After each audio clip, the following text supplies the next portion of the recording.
Hello once again, everyone, visiting from the Fort Wayne Farm Show in Fort Wayne, Indiana, the 25th Fort Wayne Farm Show.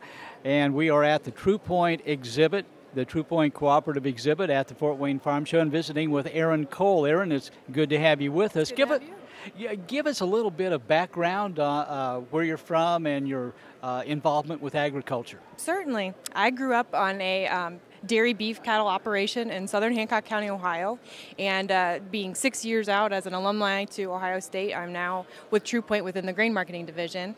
Lots of experiences, but I'm very excited to be here and being with a company that's continually growing. I would imagine too that you have all the employees that are so in tune and have expertise on so many different kinds of services.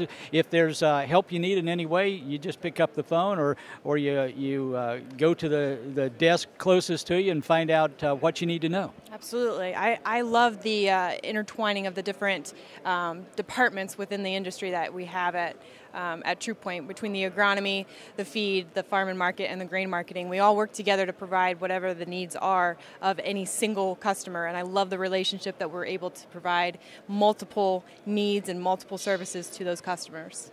And I would also think that with what you do as a grain originator, well, tell us a little bit of what a grain originator does.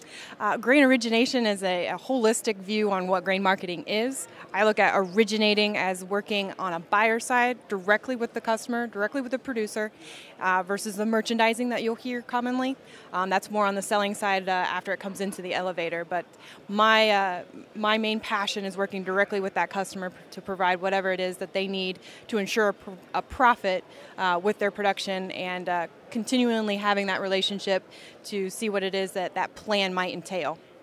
Well, now, you know, over the years we have that has changed quite a bit. At one time, the futures market was a dirty word. A farmer didn't want to have anything to do with that. Right. But these days, with the cost of all the inputs and the decisions that have to be made, being able to make a price on your product through hedging or other options or other possibilities, a lot of bankers like that. A lot of people like to go to sleep at night and not have nightmares about what might happen. Yeah. That has to help you a little bit, doesn't it? Absolutely.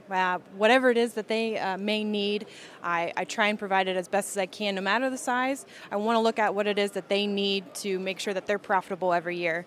Look at a percent of production on however it is that we need to market through a hedge to arrive, whether it be options or just straightforward cash. I want to make sure that those needs are being provided through multiple methods and throughout the year on new, old crop, and as far out as they feel comfortable in going on their marketing. So. Well, let's take that a step further. There are different sizes of farms and farmers that maybe some farmers might have an off-farm job and don't totally farm full-time. Does it make a difference with the size of the farm and what services that you have to offer?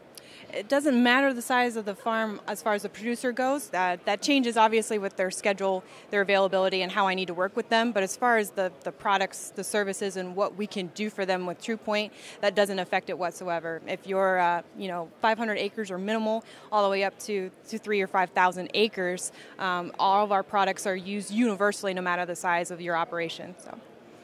Doesn't it go back to why a co-op was formed in the first place? The fact that a small farmer can co-op with other small farmers to create the demand that would increase the price of his product? Absolutely. We want to try and provide any kind of products and services that we can as a coalition and bring those bushels together, that if you don't have what they consider a whole contract of 5,000 bushels, you market the number that you need, and collectively we will bring those together so that we can hedge it, and it provides and creates that price so that you can ensure you have that profit. So yes, size doesn't matter. Let me ask you, what would be the percentage of the farmers that you deal with that actually go through and don't do any kind of hedging and just sort of roll the dice, if you will, and let the weather do what it's going to do and hope that they have what they need to market to make that profitable at the end of the year? Sure. Every year is probably different, and even within every year, each different commodity is different. They manage their corn and their beans and their wheat differently, and even years past, they've really marketed differently than what we've had going into this winter like we have. So it really depends on what it is that they feel most comfortable with, the kind of information that I can give them to the market to make the best decisions that they need on however they choose to manage it. That's what I'm trying to do every day. Erin Cole has been our guest. Erin, thanks for being with us. Thank you, Gary. And stay with us. We'll return right after this.